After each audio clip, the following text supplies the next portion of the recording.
Welcome to the All About Ability podcast. Yes, I nailed it. We've had a wee bit of a break the past few months, but we're back and we're ready to go again. And I'm really looking forward to the next few weeks in podcast. We're going to be back every Tuesday, 5 o'clock. Make sure to like, subscribe, share, all that good stuff. And we're going to have some good content coming your way, so stay tuned.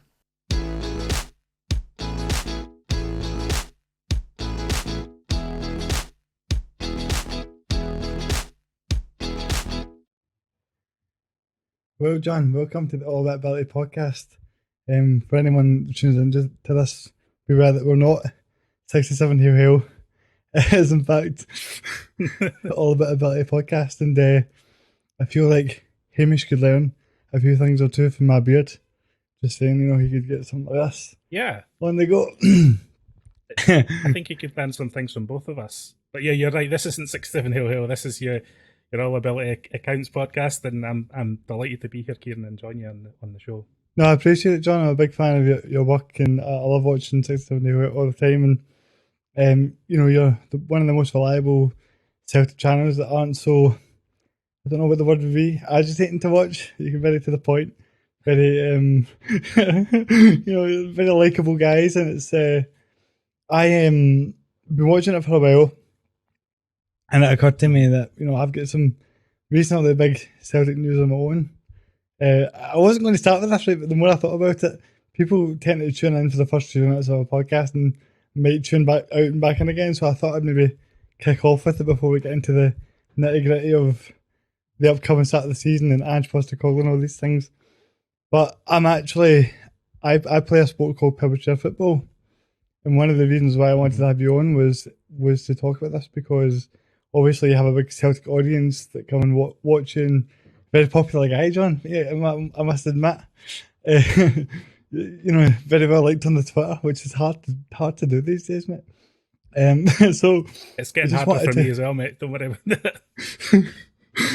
He's too positive about this, man. What about that? We need to get another centre back in. No, but there's a lot of things that have been going on in the last year or so about I've been pushing to get it. So what I'm going to briefly go through what Powerchair Football is, because people might listen to me say that and be like, what is this? Obviously, and this is what I'm trying to do. I'm trying to get the word of it out there. So essentially it's a 4-a-side game, and you play it in these kind of sport power chairs where they have a bumper at the front, and it's all kind of, it's very similar to 5-a-sides. There's a couple of different rules. Everyone always says to me that they'll assume that when you watch it, they always say, does everyone not just ram me to the ball? But what I always say is, it's not, you wouldn't ram me to the ball in regular football. It's not like 22 players all go towards the ball. So there's a couple of rules that we've written at, like 2v1 rules and 3 in the box and stuff like that. But in general, it's the same as a 5-a-side game if you go to watch it. And listen, John, you will talk during this, trust me. But I just wanted to get this out at the start. I'm happy to hear about this. I think it's just the same. I mean, I've watched clips of it as well, so I'm happy to hear about what the sport is, first of all, how you see it, and where it's fitting in with Celtic and Scottish football right now. I'm happy to hear all that. Brilliant. I'm glad, because it's people like you that will help get the word out there. And I've been watching, when you look at like kind of the support, the fan media type of stuff, I really see that as a good avenue for getting the word of these sports out there. So to elaborate what I was saying there, it's a 4-a-side game, very similar to 5-a-side, but I've been playing it for the last 12 years or so. And 12 years ago I had a lot less hair, and had a lot of things to kind of figure out. And what I've seen over my time in the sport is its growth, but more importantly, what it can do to help people off the pitch as well as on it. Like we all had this sort of idea that we're wheelchair users, we're never going to be able to play football. It's never something you think is going to be a possible thing. And as the sport's evolved, the chairs have got faster. It went from being like a participation thing to a competitive sport. And as I was getting older and realised what was happening, and seeing how the push for the women's team and the push for B teams and the fan media, I realised that there was a big opportunity here to at least open up a discussion about having a Celtic Powerchair football team. Because the thing about it as well is you get one of them, you get them all.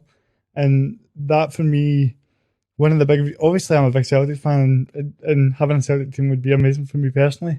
But in a whole, overall, when you look at the sport, the only way to sustain it going forward for after me and generations to come is to have Celtic and other clubs involved in it. So, about a year ago, I approached Tony Hamilton from the Celtic Foundation, had him on the podcast, and as he described, I bombarded him with Powerchair football information to try and see if they would do something. And what I'll say is, I was at a meeting at Celtic Park on Tuesday that went really well, and it looks as though we're going to have, and I think that I've put a lot of work into writing development plans and such, and we had this sort of really cool moment on Tuesday there where I ended up going in front of everybody and I said, consider me your Ange Postecoglou. And the crowd kind of took well to that. So that was a nice wee moment, and I think that that it looks like they're going to agree on not just to doing a team, but an actual official partnership to where Celtic will market it as men's team, women's team, and a Powerchair football team, which is, a monumental moment for us, for every wheelchair user in the world, but also just the fact that they're willing to do that is I've been beaming about it since Tuesday, so it's great to talk to you about it, man. I mean, you should be beaming about it. What I'd say as well is that if a club like Celtic takes it on board, then it allows other teams to take it on board too. And sometimes I think the club needs someone like yourself who has a passion for it, who can keep niggling at them with it. You know what I mean? Like, and not saying that in a bad way, but just like keep on them at it, and keep following up on it, and keep bringing it up, and keep trying to book these meetings, because there is sometimes, in my opinion, there is a slight hesitance at the club to buy into a project or something, not necessarily on the foundation side of things, but on the club side of things too. And all it takes is really that a passionate individual such as yourself to really get in there and make sure that you're following up on things. And more often than not, they'll be receptive to common sense ideas or worthwhile ideas. And this sounds like a worthwhile idea to me, purely through the participation, but also in bringing it to a wider audience as well. So I'm delighted to hear that it's been receptive and positive discussions with the club, and hopefully, we get the confirmation that you're looking for soon. Yeah, I know. I really appreciate you saying that. I think that the discussions were really positive, and my whole idea has been, look, I will. If you don't want to do it, if you are not interested in sort of investing in this and having a big part in playing it, I'll take it on. Just give me the right to use the strips, and I'll just try my best with that. And they were very supportive and offering like social media promotion and things like that, and an actual official partnership, which is it's extremely exciting, because I think people, to give you an insight as to what this sport is actually like from a competitive point of view, like everyone will look at it maybe and go, it's people in wheelchairs, it's like, oh, this is a happy-go-lucky feel thing. And of course it is. Like, we're all going to be buzzing about the idea of playing for Celtic and doing these things. And like you say, if you get Celtic are the biggest club in the country, in my opinion, and I think that whenever we do something, everyone else tends to follow that. And that is the main point of this. It sustains it. But also, the quality of the sport. When you're talking about needing someone like myself to push for it, I think that a lot of these things are just sort of seen as like, somebody can come at them with a request and they'll be like, well, what is why do you want us to do this? What do we get out of it, kind of thing? So I spent the last year working on a proposal that included a 3-year development plan that included everything about the sport you would need to know, what the do's and don'ts of what is required. So I'm not coming for Japan, but I'm putting a lot of time and effort into this, man. And they're happy for me. They're happy for me to be the coach and player, which I'm very excited about. And I think that see when you actually play the sport and you come see it, we all want to win. On the pitch, there's no giving this game. There's a lot of feistiness to it. And you better believe that when Celtic are involved, there's going to be some, tough competitiveness to it. And a lot of teams, we essentially have 2 teams that have been the top 2 teams for the past 5-6 years in terms of winning all the trophies. and no one really outside of them. And Clyde and Tayside, the two names of those teams. I formerly played for Clyde before this, and that was sort of seen as the big rivalry in it. And I can tell you right now, there was a lot of heat in that game. There was a lot of heat in that game. And I think that, if you add Celtic to it and potentially Rangers and Hibs and Hearts and all these teams, you're going to see a different level of skill. There's a lot of skill involved in this game. When you watch at the highest level, it's definitely nice to watch. And I'll be playing with a sweeper keeper just like Ange. So this is inverted fullbacks and all that. Here we come. Perfect. No, so but you know what that is as well. It'll inspire others to get involved as well. Like if they see people playing in a Celtic shirt, that'll automatically get people more excited and more thinking, I want to do this going forward. I want to invest time and effort into this because, like you're saying, there will be passion flying about, and I'm sure you'll have passion wearing a Celtic shirt because you feel like you're representing the club, and that adds a whole other level to it for yourself personally and for other people. So it's exciting times, mate. I mean, I'm delighted that the time that you've put into it, you feel like you're getting something back from it, because there would be nothing worse than you feeling like you're hitting your head against the wall on something. But for you to actually put together a plan like that, hear that it's been receptive at a club like Celtic, and for the plans to move forward, I think is really exciting. A really good example of like a football club's community, not just specifically Celtic, but a football club's community bringing something to a football club and then working together on it and for something that's for the betterment of everyone at the end of the day. So I'm just delighted that it seems to be moving forward. Definitely, no, thank you very much. I'm very excited about it. I think, obviously, as somebody that's going to be sort of leading the whole thing, I'm aware of the fact that I need to kind of take my fan head off a bit and take it very seriously and make sure that I'm doing all the right things and such. I've been sort of, I think that, to be honest, Ange Postecoglou, to pivot ever so slightly, is the perfect example of this. And not just because he's the current Celtic manager, but he obviously came in, himself and with no background staff. And one of the things that I was going up in front of that crowd to talk to them Tuesday, I was realising that, you can write all the proposals that you want, but you need to go up and be able to, talk with some passion about it. And one of the things that kept going through my head was how he always said, I need people to believe in me. I just said that right from the moment he got here. Like it was not about getting more staff in, it's about getting people that are already here to believe in what I'm doing. And I took a lot of inspiration from that as I was going for that crowd to know, like, if I want this to work, I need people in this room to believe that I can do this. And I think that by the end of the meeting, they were all kind of like, Caden Burns can do this, man. So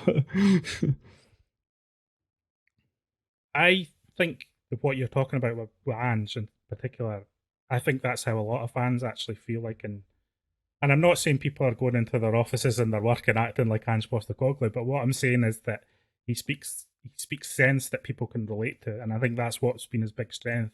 And I think what my argument after the Neil Lennon thing, and everyone's got their own thoughts on Neil Lennon, what good or bad or whatever.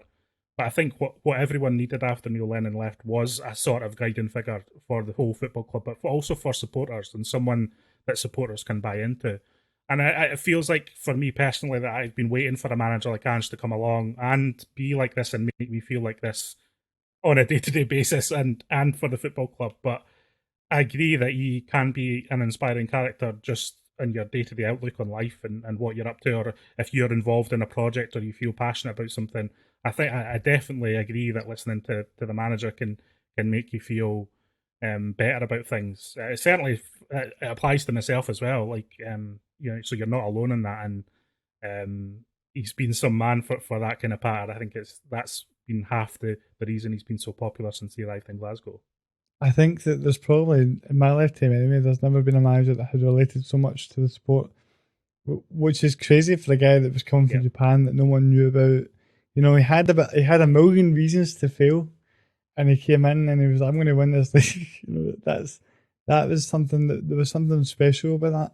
But what I find really interesting about it is, he came in and he sort of had, there was not really that much expectation on him. Like, I think, objectively speaking, a lot of Celtic fans, if we had not won the last year and finished 6 points behind them, a lot of fans would have seen that as an improvement. Because there was obviously a lot to do. I mean, nobody's going to sit and say we'd have been happy if we lost the league last year, because that wouldn't have been the case, obviously.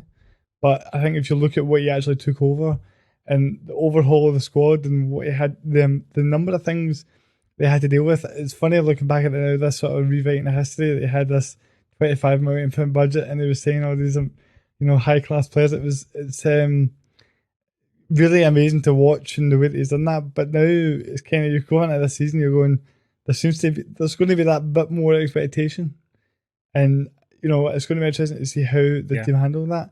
Have you had any sort of indication from when you talk to these guys that there's any sort of change in mentality coming at this new season, or they still feeling the same way about it? I think, yeah, I'm not sure if it's a change in mentality. I'm definitely sensing that the motivation is as high as ever, and that they're kind of measuring themselves against themselves almost. That seems to be the message coming out from the club. I think there's recognition that last summer wasn't ideal for Celtic in any way, and Ange has actually spoken about it in the sense that he probably feels like we got away with one last season because we started so poorly at the start of the season for all sorts of reasons, because new players were coming to the club, because the manager was still getting up to speed with Scottish football, where we're still getting used to his tactics, etc. I think this season there's an expectation that there'll be a vast improvement on that, and that the improvement will be seen quite quickly. And I think because it's been so stable and comfortable at the club over the last 6 weeks or so, I think that does raise expectations, and I think that's fair enough to raise those expectations. Now, I'm not expecting Celtic to win the Champions League by any means, but I think it is fair enough to see improvement on what we've seen last year. And I think that is the message you'll hear from Ange and the players, throughout, is that it's all about improvement on last year. Improvement in the way we play, improvement in the amount of goals we score, improvement in all sorts of metrics that the manager will be looking at. And ultimately, improvement in results and progress. I think everyone at the club is desperate for some sort of progress on the European front. And although it would be difficult, I think setting the players setting themselves that ambition and the manager setting that ambition for them, I think will be crucial to get into that point. I said a couple of times, like, I feel like the players and Ange, they're going to be running 100 miles an hour at this Champions League, and it feels like a wall at the moment.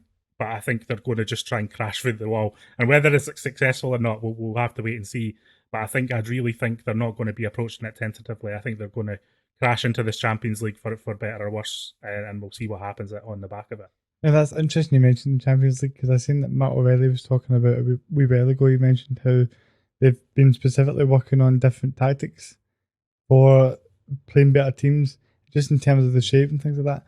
What kind of things do you think that maybe see slight tweaks in when we're playing higher quality teams in the Champions League? I think they need to be far more quicker and confident in moving the ball from defence into midfield. And I think that would actually make a big difference. I don't think it's even that they need to, there'll be a lot of chat about pragmatism and playing more defensively. I think a lot of that is irrelevant. I think what they really need to do is execute on the ambition and the plans of the manager in a more effective way. And that means being better with the ball in our own half. That means getting the ball into midfield quicker. That means sorting out the positioning of the players in different scenarios and really building up those triangles. I mean, we did see glimpses of it last season, where we saw the triangles of players and really blowing away some decent teams. I mean, I think the perfect example of it is the 3-0 game against Rangers at Celtic Park. Now, whatever you say about Rangers, I know they weren't really full strength at that particular moment, but they did reach the Europa League final, and so they have proven themselves to be a European level team. I think if Celtic can perform the way they did in the first half of that night in the Champions League group stages, then that will be progress. So I think it's really about finding the combinations and the more fluid type of play from back to middle that will really determine whether we're successful in the Champions League or not. Because I don't think Ange is going to start sitting in. I don't think he's going to be more pragmatic. We might see some difference in that central midfield area. He might bring a player, a little bit back alongside McGregor in a kind of what some people call a double. I don't want to get too technical, but what some people call a double pivot kind of thing, in the sense of perhaps having two number sixes there. But it will be interesting to see. And I did note those Matt O'Reilly comments, because he's saying that they're already working on training, etc. And although the draw doesn't come till the 25th, I'm sure they will be trying to replicate, a team that presses much more effectively, because with no disrespect to Scottish football, the teams that we're going to be facing in the Champions League are going to be another level in so many ways. There'll be another level tactically, there'll be another level fitness-wise, there'll be another level in terms of intent, and so the teams are going to try and make us uncomfortable in our own half, and I think that's got to be the big improvement. If we can play through a European level opposition press and start building attacks, consistently, I think we could see some really exciting end-to-end battles in the Champions League groups, and then see how it shakes out from there. For sure, I think that the ambition of the manager that you touched on there is exactly what got us to this point in the first place. A lot of managers would have come in and said, I need time, you need to give me a couple of years here to sort this mess out. But he came in, didn't make any excuses, and planned to come in to win the league on a situation that, we signed Anthony Ralston because we didn't have any other right back, and he turned out to be one of the best players of the season. So the manager deserves all the credit in the world for that. And I think that I agree. It's not. Yeah, no, it's not even like the Anthony Ralston thing is a great example of it. But I think he just came with no fear at all, and I think you alluded to it earlier. He kind of arrived at the club in the middle of a global pandemic, without his family, without any allies.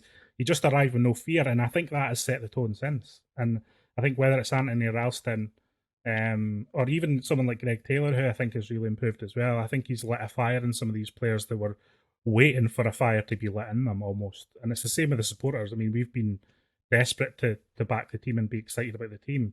And he arrived and lit that in us, and I think it's the same with the players. Definitely. Even if you look at, you've seen glimpses of it last season in Europe. I thought the away performance to Leverkusen was a sign of, that kind of bravery on the ball. And at the end of the day, that result, not getting that result that night, was a result in lack of depth at that point, I thought.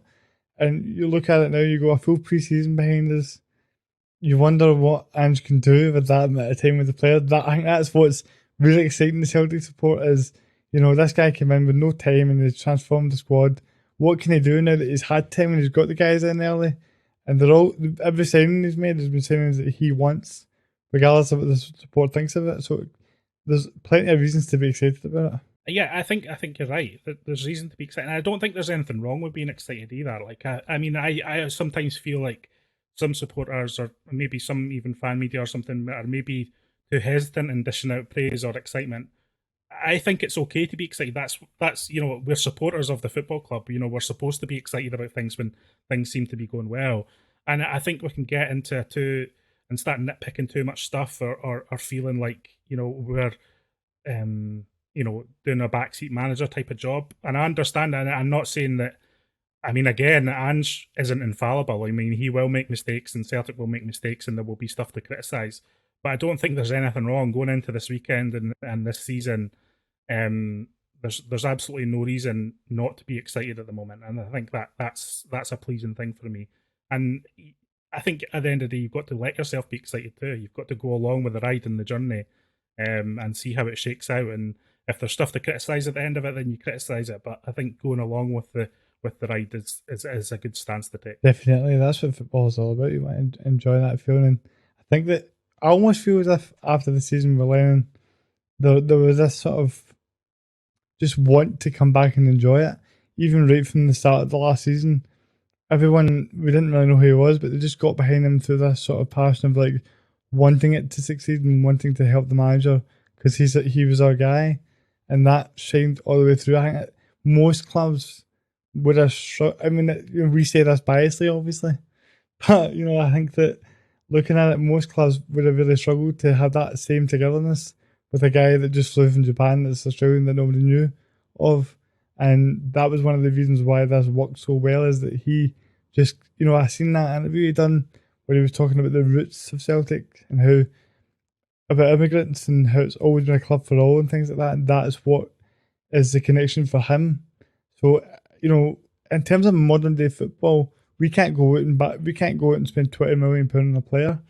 But what we can do is say this is somewhere where you're going to come enjoy your football and you're going to enjoy every day and develop yourself and learn these pressure situations and a good way of playing the game. Because even when you look at people talk about wanting to be more pragmatic in Europe and things about being more defensive, maybe more guys behind the ball. That kind of style just in modern day football just seems to be going more and more at the game when you look at all the top teams and even the teams that kind of cause the upsets like your Leipzigs and Salzburgs. They're not playing big teams sitting back. They're trying to play through them and try to play games. No.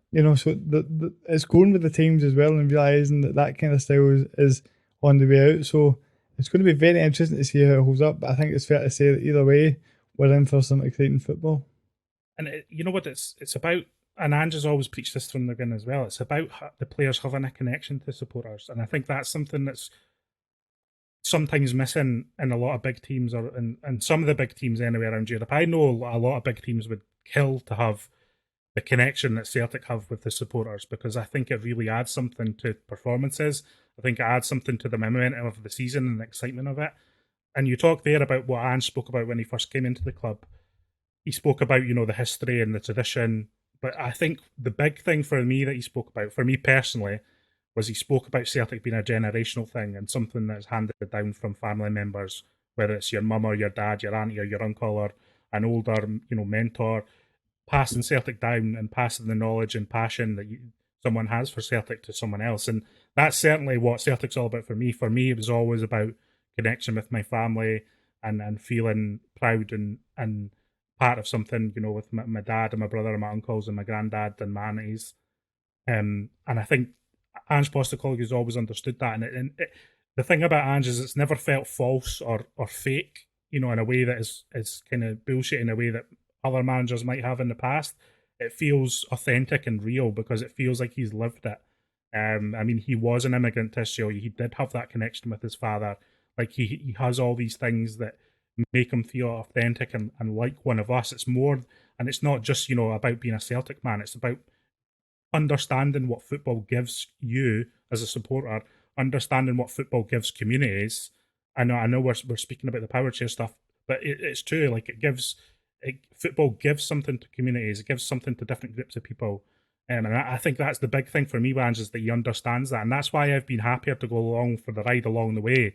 It doesn't just feel like he's in a job. It feels like he is representing something and a way of playing football and a way of being a football manager that I think is perhaps getting lost in the game, as you say. And he brings with it that attacking football and that kind of more modern style of playing football. So for me, it's the perfect package. And that's why I think I've identified with him so personally, but I think it's why supporters have too, because they can understand what he's saying and they can see it on the pitch. They can see the players playing with the passion that he speaks about. He's not just talking nonsense in press conferences. They can see what he says between those white lines when you turn up at the stadium. So 100%. I think he's the only manager I've ever sat with my dinner and watched his press conferences. He says, like, you could listen to the guy speak all day. And, it's just, that is, you spoke about what it was for you that really connected you to him. And, I totally agree. But for me, there was something that he said that really stuck with me the whole time, which was, it's not, the person comes first before any football ability. So whoever he's bringing in, he wants that person to be carrying themselves correctly and have the right kind of mindset of wanting to be part of this group. And you've seen that. You've seen loads of players that he probably wanted to bring in that we might not brought in because he's talked to them and been like, he's not going to work for this. So for me, when you look at clubs like, for example, Manchester United. They brought in, they spent millions upon millions on top quality football players like Pogba and such. But there's never been an emphasis on, do these players actually care about what is going on? Like, do they care if Man United succeeds, or do they want that bumper contract? And I think that he has put a real emphasis on making sure he's getting guys in the building that aren't here to get to the next step. They're here because they want to play for Celtic. Yeah, I think you're right. I think he also recognises that Celtic in the modern age, there is a reality that we are something of a stepping stone for some players, but I think it's okay to have that ambition, and he wants players who have an ambition to play at the top level and play for Celtic along the way. Like, it is about finding someone who has that balance between they're not going to, it's not all about them, but they also have a personal motivation and belief. And you hear some of the players, and you hear what their motivations are for playing football. I mean, Anthony Ralston and Dyson Maeda, for example, both talk about their families and their daughter that's their be all and end all when they're playing football. And I think that's fine. You know, if it's about earning the wages and you know, supplying your family, then there's nothing wrong with that. If you're playing for the shirt and playing every minute with intensity and motivation along the way. Whereas someone like Jota maybe does see his future at, you know, in a bigger league at some point down the line, or Ray Hotate. And there's nothing wrong with that, and having that motivation to put yourself there, as long as, you know, you understand that you're buying into the current project and you know what it means for the manager and for Celtic. So it's like finding that balance, and I think Ange has been really good at finding people who have that balance and who understand all those things. I mean, I don't think there's been any report or instance of any petulance of any sort with regards to Ange Postecoglou, which I think speaks volumes, because, you know, that hasn't always been the case at Celtic in recent years. He's very aware of the times that we're in. He's not, you know, I think that has been one of the biggest differences between, you know, when fans in the past have said, why are we not aiming for this ambition? We've kind of been slammed by previous people in the club to say, well, we can only go so far because of X, Y, and Z. But he's found this perfect balance of saying, like, look, we can use our history and aim to be as high as we can be, while also developing these guys and being aware of the fact that the state of modern football is that we are in this position where we are, you know, a seller club in that regard. But I'd rather we're aiming for those top quality players, get them in for a few seasons, and we're developing other players in the meantime as well. Like, there's a constant plan in place, which I don't think there's ever really been, even under Rodgers to an extent. We had a lot of success, but it was almost like everyone knew when he goes, we're going to be in a bit of bother here. And it doesn't feel like that with Ange. Ange just feels like he's planning out long-term things. And we need to see the fruits of that as well, I think. I mean, that is the part where I feel less like I can buy into it, because I feel like you think about, you know, if Ange did leave and go, no, I'm not suggesting that he would, or he's going to anytime soon. If Ange did leave, it does feel like, you know, what would you be leaving behind? So I think that will be part of it all over the next 12 to 18 months as well, is seeing, you know, can we start to see progress off the pitch as well at Celtic? Because I think it still is needed.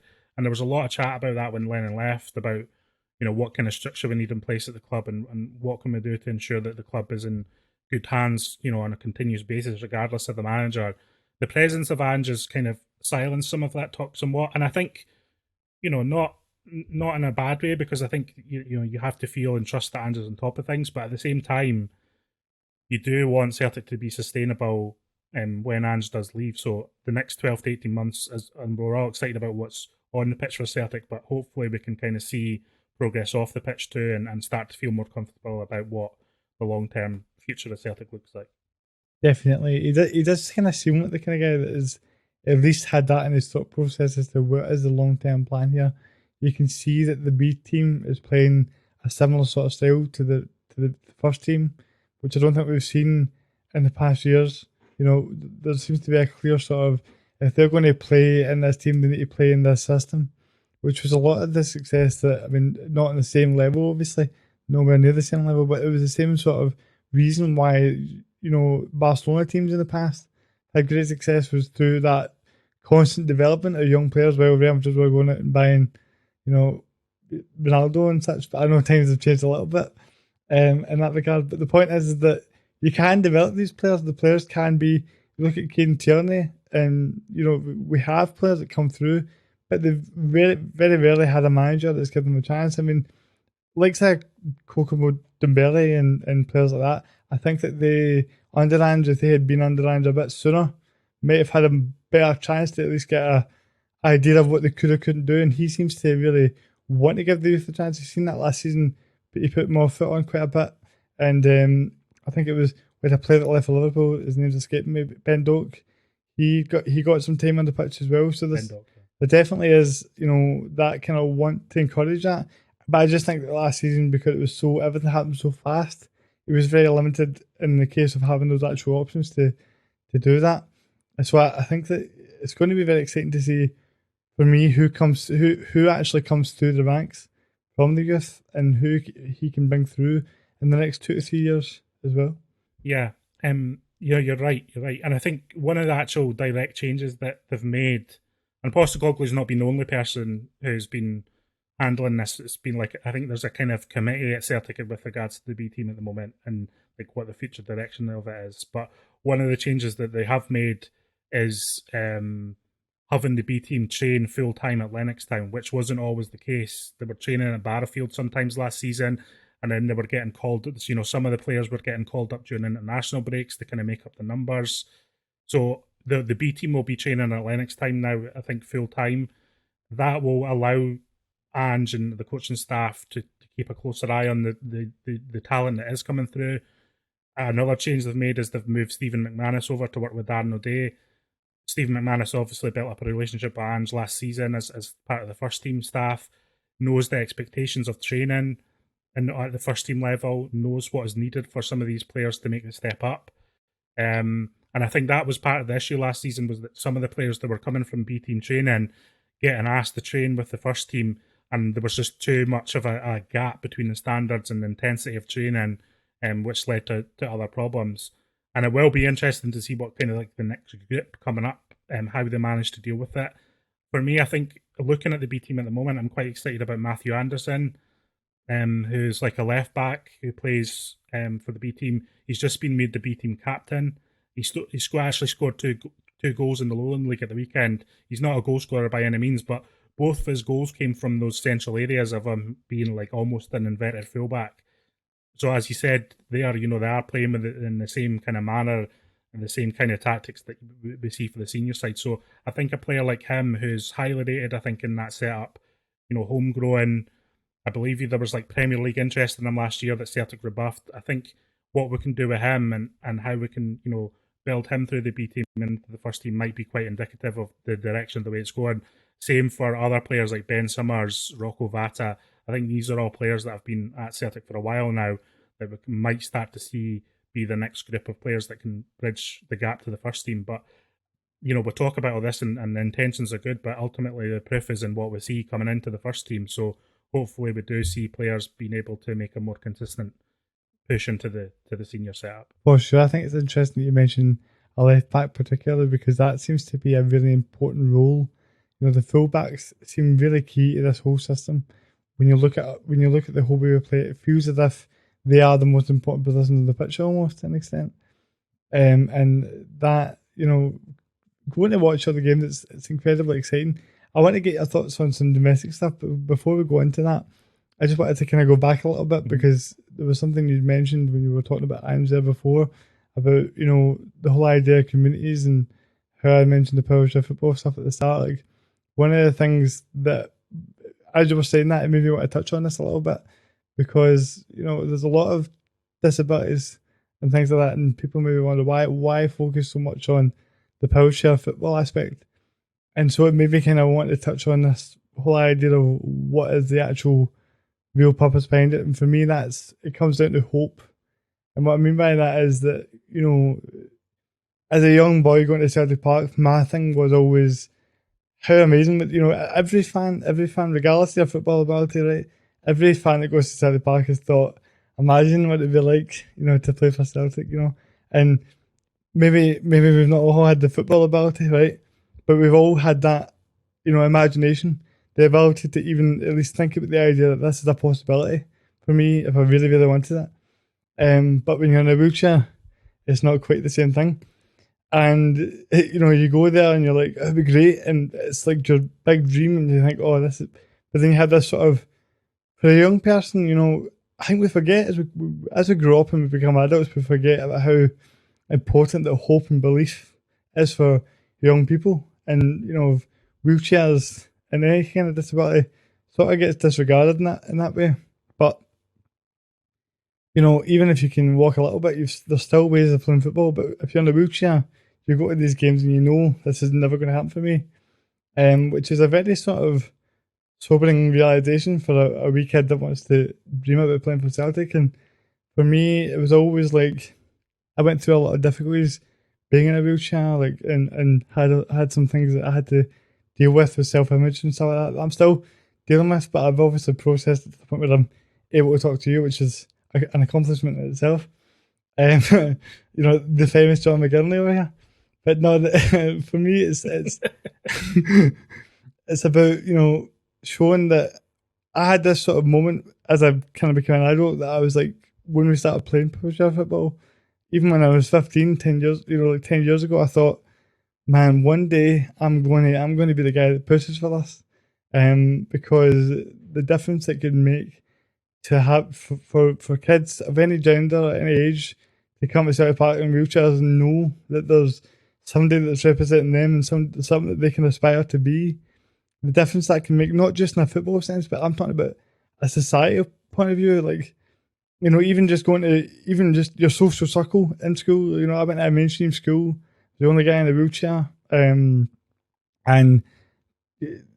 everyone goes and talks about the football, and everyone says we're going to go out and play football tonight, and you need to go, oh, I'll just come and sit and watch, and eventually you don't get invited because you can't play. At the end of the day, you can't play, and it just alienates you just that bit more, especially in a place like Glasgow. That's so, anyone that's here knows how important football is.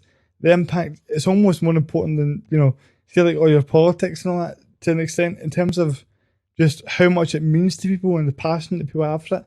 When you're not included in that, when you don't have the chance to be included in that conversation, it can really impact you. And I think that for me, having this chance to be like, to kind of lead this and be the face of this and go, we are trying to give people in wheelchairs this hope that they can do this. And eventually what that will lead to is the minute we go to school and say, did you see that Powerchair football game last night? Celtic scalped Rangers 3-0. It was class. Keith Ball scored a hat-trick.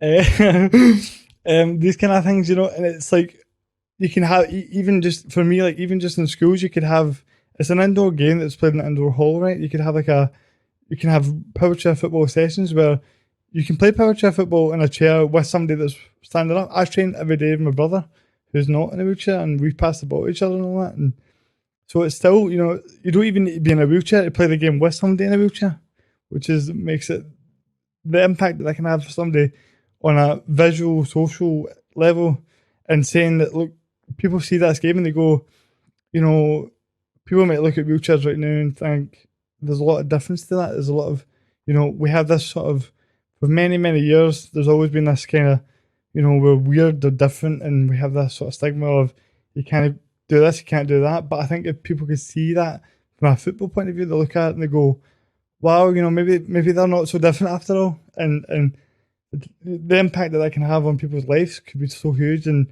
that's why it is important that this happens. It's not just about me wanting to put on hoops and play for Celtic, which of course I do want to do that, but it's the bigger picture for me. It's the idea that I'm not going to dedicate my life to this, because I know that, see when you're a young kid, you can't do anything about it. And I just remember wishing, I wish somebody was fighting for us, like, even from like 12, 13 years old. I was like, if somebody could be fighting for this for me, it would mean a lot to me. And so to be doing that and be on the cusp of it is such a big deal.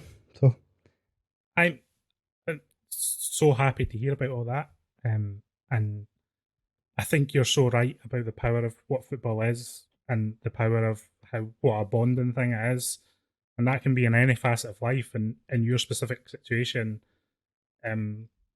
you've taken the lead on that, and I think that's what's so important as well. Is think, if you want something to have, people want something to happen, or they want something, a way to be, is to kind of make the change themselves and be like a good example for other people. I think that is so important, and it is good to be able to use football as a way to get into that. And I'm sure, I think across, from the way that you're speaking about this, I feel like this won't be the only project that you get stuck into in your life and better people's situations for, because you're using Celtic as a way into exploring that at the moment. And it's what underpins that for you, mate, and what underpins that, is just a desire to help other people.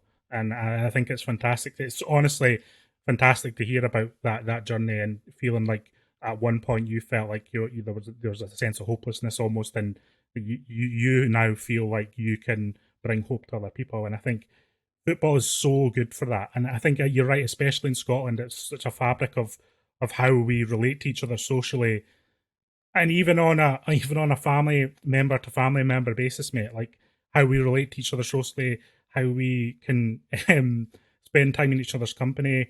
Like Scotland is a very unique place, and it has very unique social interactions and social expectations. And football has been such a fantastic way for me to communicate with other people.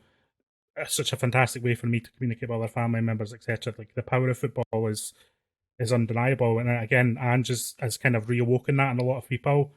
It sounds like that fire's been burning in you for a long time, and for me to see you do that over the last 12 months and really put this together, I think is sensational. To be honest, like I'm much more, I was happy to appear on this podcast and excited to appear on it, but halfway through our talk or whatever, towards the end of our talk or whatever, hearing this has just made me feel better, so much better about being part of this conversation and helping, potentially helping you in the future, being part of your journey to making this something that is accessible to more people than just yourself and your social group at the moment. No, I really appreciate you saying that, man. It's been a lot. Like the people that know me and the people that have been here with me, like Paul's my producer sitting right there. They've seen me go through a lot of things in this sort of journey of up and downs. Of being like, can I do this? Can't I do this? And to be here now and to know that we're just on the cusp of it, it's like as close as it can be done, to being done without being done, and having people like yourself coming and supporting it, and the words you said, they were very kind, and it means a lot to me to hear them. And somebody like Ange really kind of he did genuinely help give me a bit of belief that I could do this myself. Because I don't think I'd ever seen somebody to come in a club and have so much to do and just say I'm going to do this on myself. And there was a long time there for the past sort of 6 months. I was working hard at it, but I was thinking like, this is great. Can I really do this myself? And so watching his own journey helped me sort of go, maybe I can do this. And I'm at the point now where I can sit here and say to you that when the day comes that we're wheeling out to that pitch to play for Celtic, there will not be a team. There'll be a new meaning to the saying "we never stop." Let me tell you that right now. So I'm very excited about it, and everything you said there was really nice. But I don't want to have you on this whole time and not talk about domestic football here, because people are going to be pulling their hair out. I can't believe he's not asking about the upcoming season. We're on the cusp of playing our first game, Aberdeen, and there's been a couple of injury problems, particularly at the back. And so we talked about the Champions League. I was curious as to what, how do you think that we can improve on last season domestically? For me, it was pretty, if you said to me we win the league next season, that last season I would have been like, you couldn't ask for anything more than that, really. But now, do you think that the expectation should be, are we looking at it and going, are we now capable in a place where we can go and push on further, score more goals and get more points? And then also on the flip side of that, you've got Rangers, who I know it's it's like saying Voldemort when you say Rangers when we're talking on a Celtic podcast, but I think that they've obviously signed some interesting players and had a bit of a turnaround. So there's a lot of unknown to how it could play out. But how are you feeling going into it?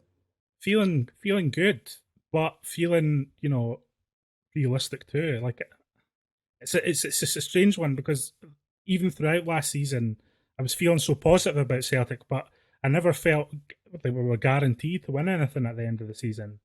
I never felt the league was guaranteed, although I felt relaxed and confident, about the direction Celtic were headed, and I never felt that it was an absolute guarantee Celtic were going to win the league. And that's kind of how I feel heading into this. Like, I'm confident, I'm feeling good about where Celtic are and the direction Celtic are taking, and I'm certainly not fearing any other team in the league, but I don't think it's necessarily a guarantee that they will win the league over the next 12 months. And I think it's okay to feel like that. I mean, there was a long time where, with Rangers, going through what they, dying in 2012, coming back and all this, there was a period where it was odd not to expect Celtic to win the league at the start of a season. I think now they've demonstrated that they're capable of putting together the kind of results that make it more difficult for us to win trophies, and that's fine. Celtic just have to adapt and adjust to that and get on with it. I think actually the Scottish Premiership's been interesting across the board this summer. I think there's been a lot of interest in transfer dealings, a lot of interest in players arriving in the league, interest in, players leaving the league to go to interesting destinations. And I think even, just speaking about Aberdeen, if you look at the business they've done, I think they've spent something like £1.5 million this season, which, is not unheard of for a Scottish team outside Celtic and Rangers, but has certainly been rare over the last few years. And they've done that by selling, some players to teams in bigger leagues. But the players that they've brought in, I think there's 3 or 4 full international players who are winning caps for their countries. I think they've brought in a couple of talents from England that look, decent. Obviously, they signed Liam Scales on loan from Celtic as well. So Aberdeen have done interesting business this year. Hearts have done interesting business this year. Hibs are looking a bit shakier in terms of what they've managed to do, but they're also trying to make moves for experience. And although Aidan McGeary's now injured, they've moved for David Marshall as well. I think if you look at Dundee United, again, very interesting transfer business. The player they've signed from Manchester United who was on loan at them last season, Dylan Levitt, I felt was one of the standout midfielders in the league last season. And, I was even talking about him as someone that Celtic might be looking at in the future, or Celtic might be looking to sign. So for them to get him on a permanent basis, I know it's only a 2-year deal, but for them to sign him permanently and after a loan, I think is very ambitious. I think signing Stephen Fletcher is also a very good thing from them. They've gone for Jack Ross after Tam Courts left. So there's a few teams around the league that I'm seeing that I'm liking the look of at the moment. I think the league might even be stronger than it was last year. So again, it's up to Celtic to kind of improve on where they've been. I think my expectations going into a league season are always I always look at that kind of 90-point mark. If you're hovering about there at the end of the season, you've got a pretty good chance that you've won the league. So I would expect the same again. I think we had 93 or something points last year. So I think if we're getting around there, then that's a good place to be. If Rangers also manage to get to the 90-point mark or around there, then it's going to be an exciting season. I think it's almost guaranteed to be an exciting season. I can't see either Celtic or Rangers falling off the rails at any point, and so I think they'll be going toe to toe throughout the year, and we'll just need to wait and see how it shakes out. Feeling confident, but not necessarily, the title is a guarantee. The standard is definitely going to be higher. I feel like you're spot on with all the moves that clubs have made. And see that answer? That is exactly why 67 Hail Hail is the top Celtic channel, because it's objective. You don't just come on and go, well, screw shit. It'd be so easy for you to go like that, but And I think that when you watch the content, it's always very objective about it, always very to the point, and you cover every angle, which is what I enjoy about it. I enjoy the fact that you're being logical about it. You're not just saying we're Celtic fans if we think we're going to win all the trophies, because then we'd just sound like them, wouldn't we? Really? so that's Yeah. I mean, I do have private moments like that, mate. Like, I do sometimes feel like I was watching a pre-season game in the summer there, and Kyogo scored, and I was just thinking to myself, if Kyogo stays fit this season, we probably could discuss the league, because I do get, I do have those moments where I'm excited and feel a particular way about a certain player, or get a bit over the top about a particular thing. And I think, again, like I said earlier, I think it's good to be like that. When I'm doing these kind of things, or when I'm speaking on the channel, whatever, I do try to take a step back almost and think about what the big picture is, because I think that's important. It's important because I think, like you're saying, like we're kind of talking about there, I think it's important to lead by example. So I don't want Celtic fans to get, I don't want the support to kind of get unrealistic expectations of what we can achieve over the next year. So I think that's what can kind of lead to this kind of boom bust kind of social media attitude to Celtic, where it gets a little bit toxic in some ways, where it's you can't really have an opinion on anything because they had the expectations for us to go and win the Champions League, for example, or something. So I think it's, for me, I like setting expectations of what Celtic can do over the next year, and hopefully that they meet them. And if they don't meet the expectations, then being critical about it, but giving them a fair shake and saying this is the lay of the land. Rangers are looking pretty decent this year also. Like it's we can't be guaranteed anything. Celtic are going to have to work for it, and I think that's fine to say. I mean, I don't think me saying that Rangers in a strong position this year is a very controversial thing to say. Some people don't like it, and like you say, it becomes like a Voldemort situation where you mention their name. But I think you have to understand that it's possible for Celtic and Rangers to have a good transfer window. I mean, I don't think teams don't win transfer windows. Do you know what I mean? Like, I think it's possible for both teams to have done decent business for what they were trying to achieve across the transfer window, and I think actually that's probably what has transpired this year. So I do think it sets up a very interesting league. No, I totally agree, and I think you're so right in terms of not giving people a false idea of what to expect. You're looking at the whole landscape of it all, and that has caused some unrest. You can go on a 10-game in a run, draw one game, and it's meltdown when people have this idea that we're going to win every game. And I think that almost stems in recent times after that season with the Invincibles and Rodgers. You don't lose a game the whole season. So then it's like, how do you follow that? Football always continues, and the only way really domestically from there was down a little bit at least. So it's having that readjustment of, I think under Lennon it was almost like just a hard reality that you're never guaranteed anything in football. Even if you win 9 trophies in a row and you scooshed 4 trebles in a row, it doesn't matter. The only season in football that matters is the current season that's happening right now, and you need to work for it, like you say. And actually, I mean, the Lennon season was its own thing. It's like it's a moment in time now, and I don't really want to go over too much old ground, but like I was very worried about the way the direction of the Lennon season was going, as almost immediately after the Fenerbahce game when he gave that interview, and I was like, this isn't ending well now, and I think that. And I think, I did say that at the time, it's important to stress, like, when you're doing this, it's difficult because you don't want to, you want to hold the club to account when you're able to as well, because I think that is important. When you feel like the club are messing up or making bad decisions, I think it's important for people who have a platform like this or whatever to be able to say that.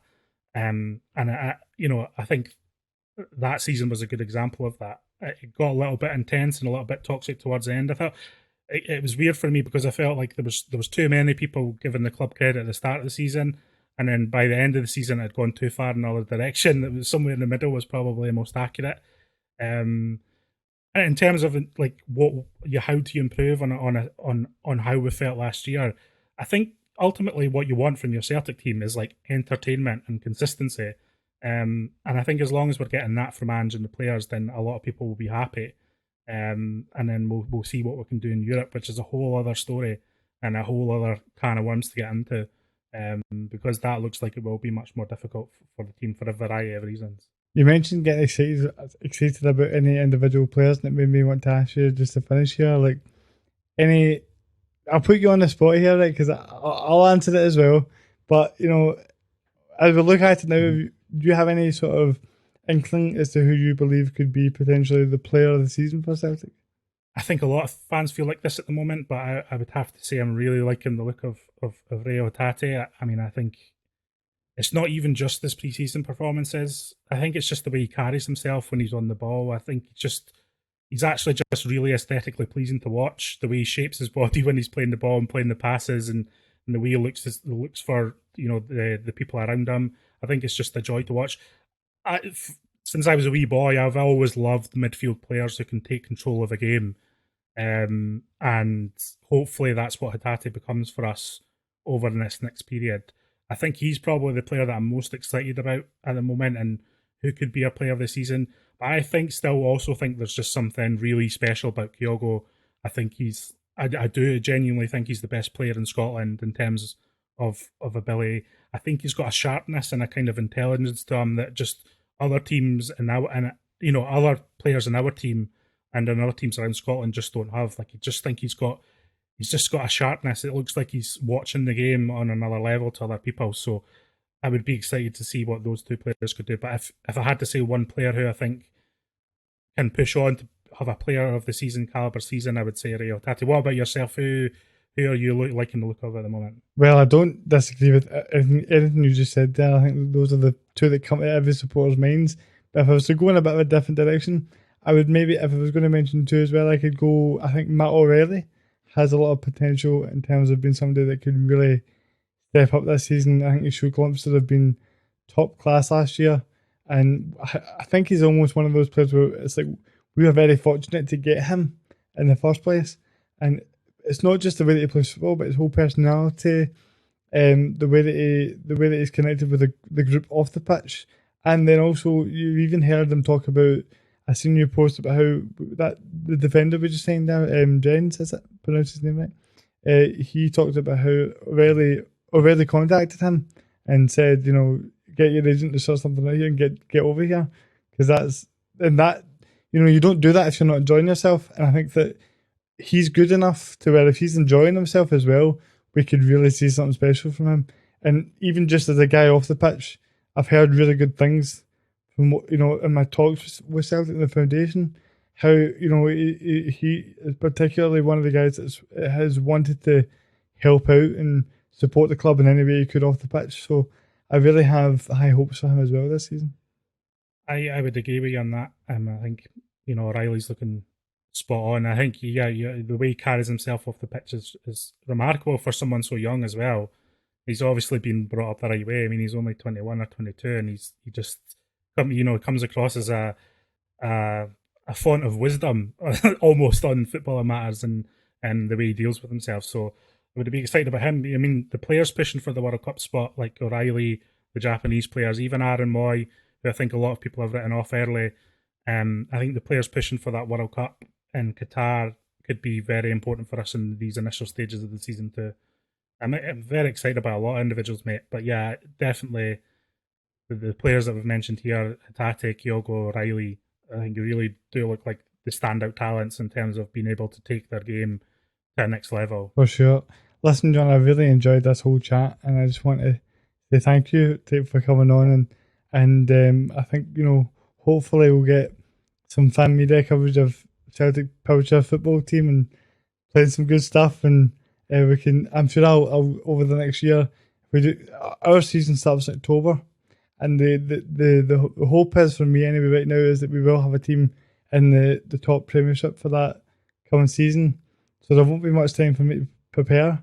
So I might be getting some questions thrown at me about, you know, how we're playing and such. But you know, I definitely can tell you that I'm going to do our best, and having like yourself supporting and the fan media behind it makes all the difference as well. So, well, definitely. I mean, definitely stay in touch with me first and foremost. I want to hear about how it's going.